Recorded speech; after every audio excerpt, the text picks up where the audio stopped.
Hello Yashveer, कैसे हो? How are you? बढ़िया तो मैम। एज बढ़िया you ma'am. As you score 98 percentile in JEE mains. Nine ma'am 97 थी। ओके, 97 98 मोर और लेस 1% का ही फर्क है। तो उसके बाद अभी आप फिलहाल कहाँ, मैम किस किस कॉलेज में हो? किस कॉलेज में हो आप? मैम अभी तो मैं एनआईटी दिल्ली में हूँ। अभी एनआईटी मैं दिल्ली। एनआईटी दिल्ली में हूँ और मैंने मैकेनिक और मेरे को मैकेनिकल में इंटरेस्ट था इसलिए लिया है क्योंकि मतलब मेरे से काफी लोग पूछते हैं कि तुमने मैकेनिकल हाँ, क्यों लिया। वही मैं सोचना ये चाह रही थी कि बहुत इंटरेस्ट सारे नहीं था बच्चे या फिर सीएस कट की ऑफ तरफ। बाय। एक सेकंड। बहुत सारे बच्चे सीएस तो की तरफ मेरे को जाते हैं। हेलो। आवाज आ रही है? Yes ma'am. Yashveer, yes ma'am आ रही है। एक मिनट। यस मैम आ रही ठीक है। हेलो। यशवीर, कैसे हो आप? बढ़िया मैम। तो as you score 97 percentile in JEE mains, अभी आप कौन से किस कॉलेज में हो? थोड़ा बताओ अपने बारे में, कौन सी ब्रांच आपने ली है, अभी क्या कर रहे हो? मैम अभी मैम मैं अभी एनआईटी दिल्ली मैकेनिकल इंजीनियरिंग में हूँ।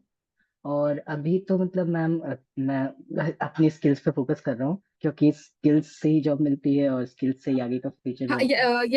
यशवीर, मैं ये पूछना चाहूंगी कि बहुत सारे बच्चे आजकल सीएस ब्रांच की तरफ जा रहे हैं, लेकिन आपने इलेक्ट्रॉनिक्स भी नहीं लिया, आपने मैकेनिकल को चूज किया। तो इसके पीछे का कुछ रीजन है या फिर आपने कुछ लॉन्ग टर्म स्ट्रेटेजी सोची? क्या था इसके पीछे का रीजन? मैम पहले तो मतलब जब मैं प्रिपरेशन कर रहा था तो मेरा प्रिपरेशन का मूड भी नहीं था, तो मेरे को फिजिक्स चाहिए थी, एक्चुअली बीएससी फिजिक्स करने की सोच रहा था। बट अच्छा। जब जेई करियर करा और फिर फर्स्ट अटेम्प्ट दिया तो हो गया। सेकंड अटेम्प्ट दिया तो वो भी चलो निकल गया। फिर एडवांस दिया पहली बार में, वो भी निकल गया। तो थोड़ा कॉन्फिडेंस अच्छा, बिल्ड मतलब हुआ तो मैंने फिर कॉन्फिडेंस से बिल्ड ड्रॉप हो ले गए, लिया। आप टॉपर काइंड ऑफ बच्चे हो कि जो बच्चे, जिस बच्चों का सोचते भी नहीं है लेकिन फिर भी निकल जाता है, उस तरीके का है आपका। फिर मैकेनिकल में अभी तो कैसा लग मैम रहा है? वो फिर फिजिक्स पढ़ने को मिल अभी रही तो मैम जैसे एनआईटी दिल्ली लिया था क्योंकि यहाँ पे स्पेशलाइजेशन थी। मतलब डीटीयू में सीएस मिल रही थी, लेकिन फिर वो इसलिए नहीं लिया क्योंकि डीटीयू में मैकेनिकल ठीक है, बट एनआईटी दिल्ली की अभी की मैकेनिकल में ग्रोथ बहुत है। और जिस तरह एनआईटी दिल्ली का ग्रोथ हुआ था, है? मैंने ओके। ग्रोथ पीरियड की और स्टैटिस्टिक्स काफी देखी थी। तो जब मैंने कॉलेज चूज किया तो एनआईटी दिल्ली में फिर ग्रोथ देखा था और फिर इसके मैकेनिकल में स्पेशलाइजेशन हुई, तो मैंने इसे चूज किया। और ठीक। अभी मतलब फर्स्ट सेमेस्टर में मुझे लगा था, जब मैंने कॉलेज देखा था अपना, तो ये बहुत बेकार है। बट सेकेंड सेमेस्टर तक मेरे को आते आते अभी लग रहा है कि ये हाँ ये अच्छा बहुत कॉलेज है, वो स्टार्टिंग में ठीक ठाक सभी है, को अच्छा ऐसा है ही लगता क्योंकि है मैं कि स्टार्टिंग में सबको ऐसा लगता है कि कैसे कॉलेज में आ गए, या फिर बाद में जब पता चलता है कि हाँ, कि कॉलेज में जब टीचर्स फैकल्टी से मिलते हैं तो पता चलता है कि कॉलेज काफी अच्छा है। तो मैं यहाँ पे आपसे यशवीर ये जानना चाहूंगी कि जनवरी अटेम्प्ट जैसे अभी बच्चों का हुआ है, तो जनवरी अटेम्प्ट में हो सकता है कि कुछ कुछ बच्चों का परसेंटाइल कम हो गया हो, या कुछ बच्चों का जैसा उन्होंने सोचा था ऐसा पेपर ना गया हो, तो अप्रैल अटेम्प्ट में वो बच्चे क्या कर सकते हैं? मतलब 2 महीने में ऐसा क्या करें कि अप्रैल अटेम्प्ट में उनका अच्छा स्कोर मिल जाए, बन जाए कि एनआईटी तो एटलीस्ट मिल जाए हर बच्चे को। तो ऐसा क्या 2 महीने में कर मैम सकते अगर मतलब किसी मैम अगर किसी को मतलब जनवरी अटेम्प्ट में बहुत अच्छा नहीं हुआ है, सबसे पहले तो मैं अच्छा ना होने की बात करता हूँ। हैं? तो अगर उसका अच्छा नहीं हुआ है तो अप्रैल अटेम्प्ट तक अपनी जो मतलब तुम्हारी जो बेसिक है ना, उसे बहुत अच्छा कर लो। और बोर्ड्स तो करो ही करो, साथ में अगर थोड़ा सा टाइम मिले तो जेई के लिए। और जेई के लिए ऐसे पढ़ना कि तुम्हें मतलब बस फोड़ देना है, और लास्ट 2 या 3 इयर्स के जितने भी क्वेश्चन है ना प्रीवियस ईयर, उनको जी। इस तरह रट लो, मैं कहूंगा रट लो, कि वो तुम्हें टिप वाइज याद हो जाए। ये जो तुम्हें मतलब पीवाईक्यूज अपने का यहाँ पे कुछ तुम अगर इम्पोर्टेंट है? पीवाईक्यूज का इम्पोर्टेंस है क्या यहाँ पे? लास्ट ईयर के अगर हम पीवाईक्यूज करते हैं तो वो हेल्पफुल है बच्चों के लिए? यस मैम, मैं अपने खुद के एक्सपीरियंस से बताता हूँ। हाँ मैंने जी। जब ड्रॉप लिया ना, क्योंकि पहले जब करा था तो इतना मतलब ज्यादा नहीं, लेकिन ड्रॉप लेने के बाद मैंने मतलब लाइव क्लासेस भी नहीं ली ज्यादा। मैंने बस पीवाईक्यूज करे और पीवाईक्यूज करे। एक पीवाईक्यू को मैं एक 3 दिन लगातार लगाता, अच्छा, तो मतलब और मैं पीवाईक्यूज रोज हेल्पफुल है? 100 लगाता था। ओके, तो मतलब यस मैम। पीवाईक्यूज हेल्पफुल हैं आने वाले एग्जाम के यस लिए। मैम। अगर कुछ बच्चे को कुछ भी नहीं कर रहा यस है तो मैम। पीवाईक्यूज कर सकते हो। तो जो भी स्टूडेंट्स इसको देख रहे हैं, तो आप पीवाईक्यूज पर फोकस रखोगे तो भी you can score very good percentile, right? Am I right, और यशवी? मैम हाँ जी। पीवाईक्यूज के साथ साथ रिवीजन भी, क्योंकि पीवाईक्यूज तो आप करोगे हम्म। लेकिन रिवीजन भी करना है। जैसे आपने जो क्वेश्चन करे उन क्वेश्चन हम्म में जो आपको अच्छे लगे उन्हें मार्क कर लो। मैं क्या करता था, मैं मार्क्स ऐप पे ना, मेरे को 100 क्वेश्चन की एक लिस्ट होती थी मेरे पास, हम्म। या 50 क्वेश्चन, 60 क्वेश्चन, जितने भी मेरे को अच्छे लगते थे, और मैं उन्हें रिवीजन के तौर पे, जैसे पहले मैं एक हफ्ते मैंने जितने 100 क्वेश्चन करे, उन्हें बार बार एक हफ्ते 3 3 दिन के टाइमर पे सबको रिवाइज करता। राइस आज करते 100 करे जैसे अभी तो दो उनको कल महीने फिर ही से बचे किए, हैं, अभी और दो कल नए भी महीने किए। हाँ हाँ यशवी, जैसे अभी सिर्फ 2 महीने हैं बच्चों के पास, फैब में उनका बोर्ड्स भी आने वाला है, तो बोर्ड्स के साथ साथ जेई को हैंडल कर पाना क्या मैनेजेबल है, कर सकते हैं हम, बोर्ड्स के साथ जेई कर सकते मैम हैं?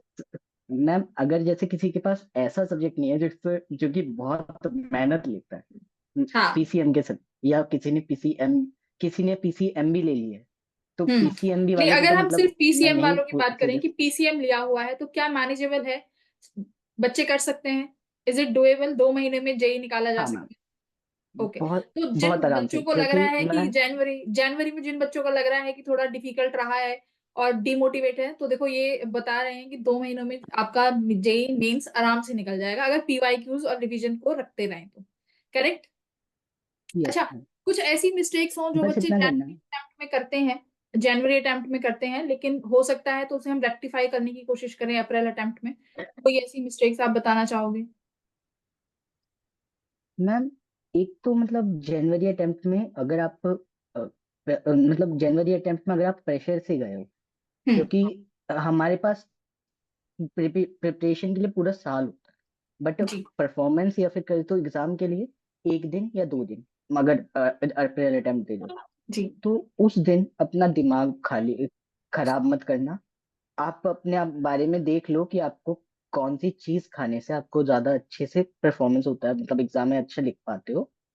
ऐसा मत करना कि मैंने एक बार पास्ता खा लिया था एक एग्जाम से पहले, और मेरा दिमाग खराब हो गया था, मतलब मैं अच्छे राइट। से नहीं लिख पा रहा था। राइट, तो हेल्थ इज वेरी इंपॉर्टेंट, तो कई बच्चों ये की सब एग्जाम मत से करना। पहले हेल्थ खराब हो जाती है और फिर पूरा वीक चला जाता है उसी में। करेक्ट। और और एक बार मैम, मतलब मेरे एक दोस्त है शुभम, उसने अपनी बैक जो है वो बेंड कर दी सिर्फ पढ़ाई के चक्कर में। ओ। तो ऐसा नहीं कि हेल्थ में ज्यादा डिस्टॉर्शन, मैंने खुद ने अपनी नाक खराब कर रखी है, इसीलिए अच्छा, हेल्थ को इज मतलब वेरी इंपॉर्टेंट कि मतलब लेके अपने चलो। स्लीपिंग साइकिल, अपनी हेल्थ साइकिल, इन चीजों पर ध्यान दो कि जिसकी वजह से एग्जाम में यस भसड़ मैम, ना हो, एट द एंड यही कहना चाह रहे हैं आप, ठीक है? और यस मैम। जनवरी, अब अप्रैल अटेम्प्ट में अगर जैसे अब की बार देखा गया है कि मैथ बहुत डिफिकल्ट ही आती है, और 2025 में भी सेम पैटर्न था कि मैथ इज वेरी डिफिकल्ट, और इस बार देखा गया है कि केमिस्ट्री भी बहुत डिफिकल्ट आई है। तो क्या ऐसा लगता है कि केमिस्ट्री में भी वेरिएशंस बन सकती हैं क्या? बच्चों को मैथ्स पे ज्यादा फोकस रहना चाहिए कि केमिस्ट्री पे करना चाहिए, क्या लगता है आपको?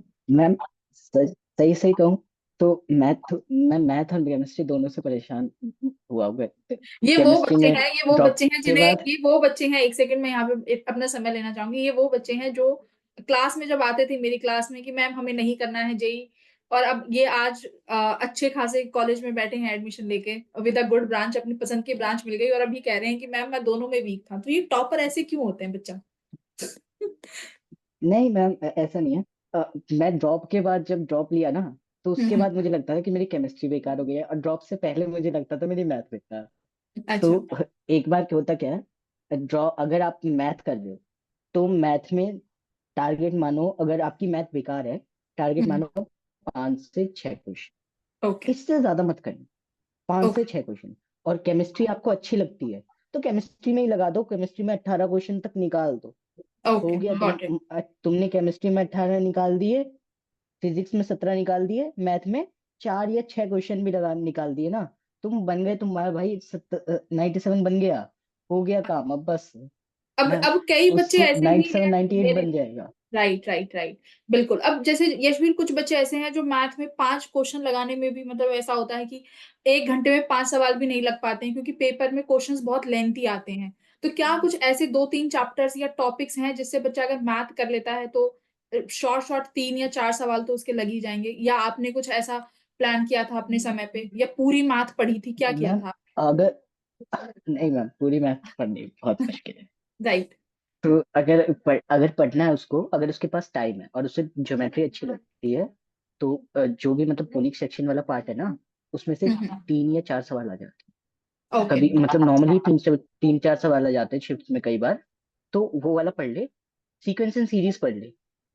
सीक्वेंस एंड सीरीज में से एक सवाल तो जरूर आएगा। एक राइट। सवाल हमेशा आ जाता है। मैं पिछले बार जब दिया था तो वो, तो 4 सवाल उसके ऐसे बन गए, और 2 4 जो उसको अच्छे टॉपिक्स लगते हैं, या फिर कह सकता हूँ जो बोर्ड्स के सिर्फ पॉइंट ऑफ व्यू से डिफरेंशिएशन भी पढ़ ले। इम्पोर्टेंट हो। इंटीग्रे हाँ। हाँ, इंटीग्रेशन मतलब डिफरेंशिएशन पढ़ ले, उतना काम हो जाएगा तेरा। और मैट्रिक्स में तो कभी कभार एक दो आसान क्वेश्चन आते हैं सारी शिफ्ट में मिला के, तो वो कर सकते हो कर। तो मतलब आप ये कहना चाह रहे हो कि इतना ही करा था मैंने। पूरा मैथ पढ़ने की जरूरत नहीं है।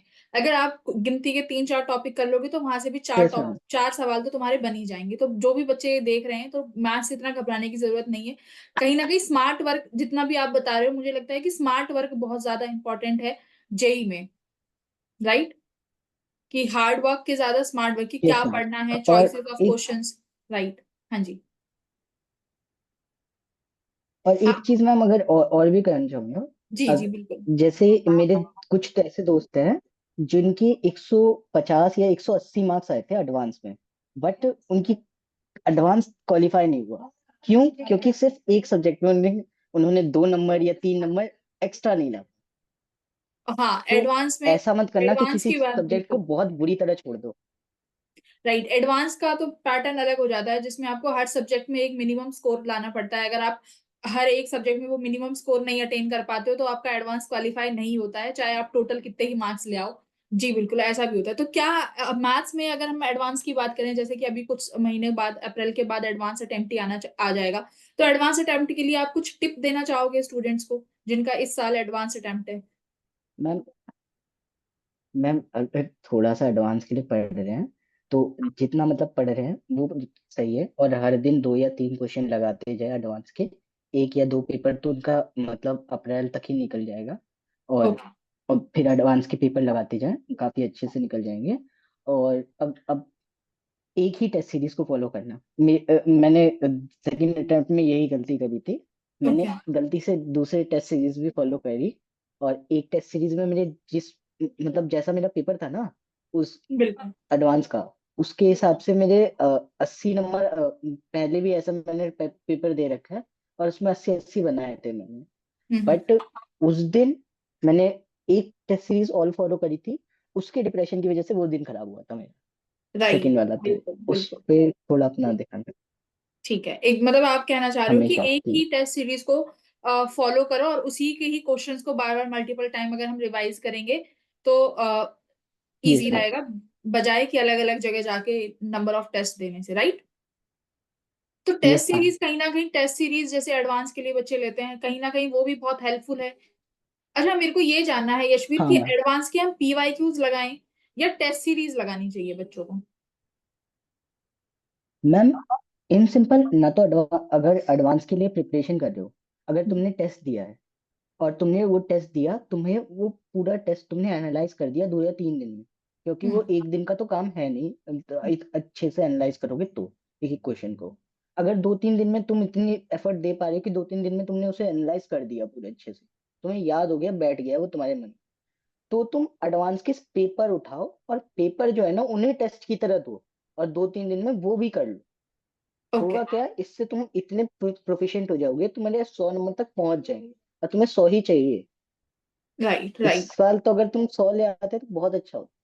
तो आपने भी ऐसा ही किया था कि आप मतलब टेस्ट देते थे, उसके बाद उसको एनालाइज जरूर करते थे, है ना? और कई बार मैं भी अपनी क्लासेस में और अपनी यस वीडियोस में मैम। यही बताती हूँ कि बच्चों, अपने टेस्ट को हमेशा एनालाइज करो कि गलती कहाँ हो रही है, क्योंकि गलतियों से, जब तक आप खुद की गलतियों से नहीं सीखोगे, तब तक चांसेस ऑफ क्वालिफिकेशन वहां पे घटते चले जाते हैं। अपनी गलतियों को जब तक हर टेस्ट में सुधारोगे, तो मार्क्स भी आपको इंप्रूव होते हुए दिखोगे। राइट। Yes ma'am. ठीक है। इस सेशन को एंड करने से पहले ये बस यही पूछना, यही बोलना चाहेंगे कि जो अब बच्चे आने वाले हैं, जिनका भी अप्रैल अटेम्प्ट होगा, उसके बाद एडवांस अटेम्प्ट होगा, उनको अगर आप बताना चाहो कि कौन सी चीज नहीं करनी है, कि बिल्कुल वो चीज मत ही करना, या फिर कोई ऐसी गलती जो आपने अपने समय पे करी थी और अब आप बच्चों को बोलना चाहते हो कि जो मेरे से हो गया वो तुम मत करना, कुछ ऐसा है जो आप शेयर करना चाहते हो? मैम पहली चीज तो मैंने बता दिया कि माइंड फ्रेश रखना, हाँ। ज्यादा इधर उधर मत भागना, एक ही चीज को फॉलो करो।